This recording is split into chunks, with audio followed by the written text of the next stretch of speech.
Hi, you're listening to Everyday Superpower, a place where you can learn how to assess yourself and others' behaviours, learn how to read minds through nonverbal understanding and reading body language. What we're going to discuss today is how to identify stress in adults. Okay? What we're going to be talking about is the fetal position. Okay, so like the position we experience during early prenatal development, we can revert back to this position through a whole bunch of different means when we feel stressed, okay? It signifies a whole bunch of different meanings, so you have to assess the situation. I will delve into how to identify it in a moment. But what it signifies is potential grief, fear, timidity, shyness, discomfort, and potentially physical pain. It's definitely a show of discomfort from what I experience primarily, heavy stress and psychological discomfort. So to identify it, okay, so let's say you're in a public setting and you see someone across the room sitting on a sofa or a couch, right? To identify the fetal position, first and foremost, you'll be able to identify it by a pulling of the knees into the body, okay?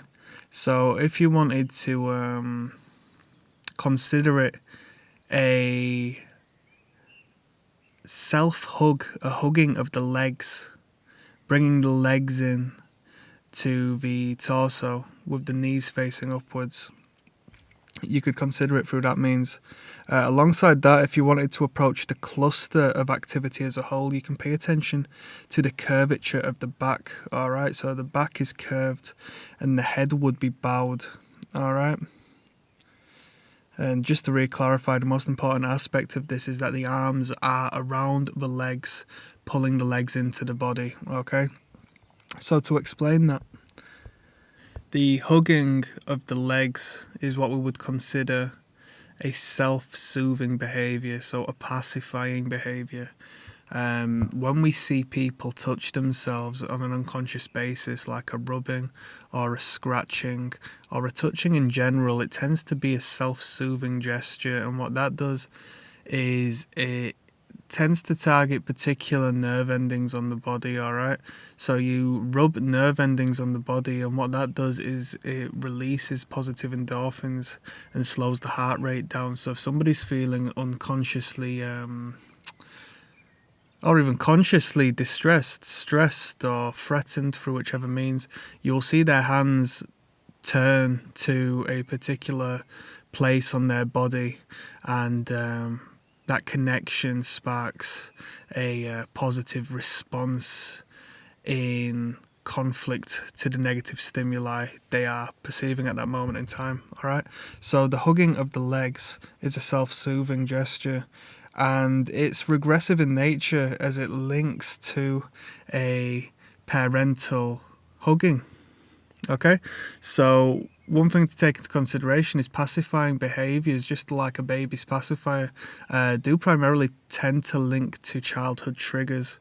Alright, so somebody who puts stuff in their mouth might be linking it to a dummy, or somebody who is stroking their hair to calm themselves down might be doing so to regress unconsciously to that position where their parent would rub their hair to cool them down, to soothe them as a child, alright? So pay attention to that. So as you see that person across the room hugging onto their legs, you can start to see that things aren't right and they may be going through some form of distress. So you understand that they are self-soothing with the hugging of the legs alongside protecting the trunk of the body, torso. And as I mentioned time and time again, you will see this with closed behaviours, what we would consider a closed body behaviour, a very defensive behaviour, a threatened behaviour, right? What you will see very regular is a covering of the stomach and the chest. Why? That's because our internal organs are there. So for our own safety protocol, we cover it up when we feel threatened, alright? So that's the main reason as to why we're doing that, alongside the self-soothing, pacifying behaviour I referenced. So the curvature of the back coming in towards the legs, that really does tighten up that closed body behavior, okay? And it really emphasizes the defensive position and the unconscious need for safety and security at that moment in time. The head will be bowed and not upwards. And that is because not only is the head in a depressed state and not an upwards anti-gravitational state, but because the downwards bow protects the neck, okay? So as well as the internal organs, the neck is a very insecure place to have outwards into the world when you feel threatened.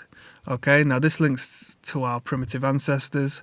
It may not necessarily be as needed in our lives as it is now, but we still do have that primitive brain in our heads, or at least a section of it, and this is where our body language comes from and how you can identify when somebody feels threatened and that freeze or that flight or that fight response is kicking in. Okay, so the fetal position represents a freeze response to a negative stimuli. All right, they aren't necessarily taking flight, as they are motionless and taking cover in a defensive position, and they aren't in a position to fight, okay, as they aren't expansive or territorial or aggressive.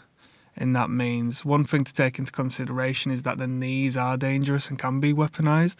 So the raising of the knees could be considered to some degree an unconscious level of fight, but altogether the cluster, which you'll learn to pay attention to, rather so than the one isolated word of the sentence in this body language gesture. It really doesn't matter. It's a freeze response, all right? Right, so if you are communicating with an individual who is in this position, let's say, the individual doesn't have the curved back and the neck isn't bowed, and there isn't a clear state of distress on the individual's face, but they are holding onto their legs, they are hugging their legs in this seated fetal position. It is to be taken into consideration. Now, they might not think too much of it purely as it just feels comfortable to them, and they may, given that it was brought up in conversation, they may brush it off as being comfortable. But the thing is, with body language and how we act on an unconscious basis with this nonverbal communication, is it all does feel comfortable. This is because it's our body's natural responses to what we're going through at that time. So it is all very comfortable because it's not forced. It's your body's natural response, okay? So that's why you can't lie through body language, at least not for long. All right, so take it into consideration that the individual whom is hugging their legs and bringing that legs up to their body is in a defensive state, in a self-soothing state, and is trying to conflict some sort of potential anxiety and stress, which they may not even be aware of. It may link to the night before where they've had a dispute with their partner. It may link to the shift at work they've got coming up in a couple of hours' time.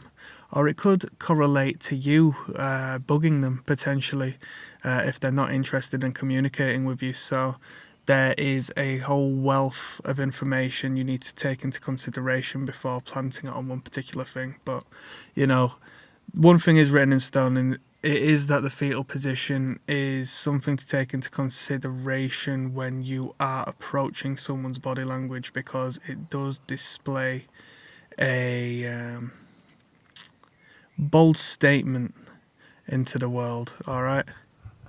So you've been listening to Everyday Superpower, where you can come to learn to analyse body language and what people are saying without saying. Click subscribe if you enjoy the information.